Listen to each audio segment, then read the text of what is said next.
FM university छात्री सोमेश्री BC सांगे जो घटना घटी जाइए ताहा अत्यंत दुखदायक घटना एवं निंदनीय घटना। जो माने घटना पछरे षड्यंत्रकारी रही दोषी रही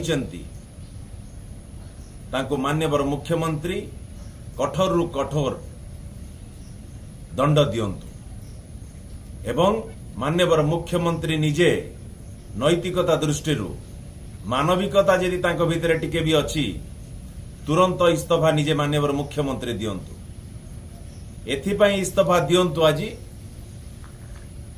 आज राज्यवासी आज गोटे भयर वातावरण भितर आज राज्यवासी आज गति करुचंती। समस्तंकर आज 4.5 कोटी जनसाधारण चिंता बढ़ाई देइछे सरकार। आज समस्तंकर जनजीवन आज असुरक्षित।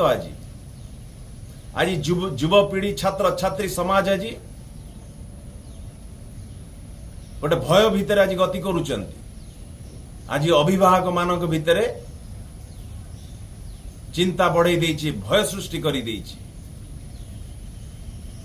ओडिशा रे आज समस्त कॉलेज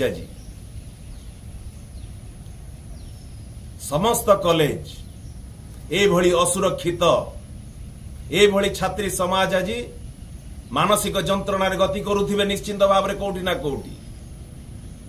आज समस्त छात्र छात्री मानक युवपीढ़ी मानक सुरक्षा निमंते सतरे आपण दुखित ए घटना पछरे तुरंत इस्तफा दियंतु।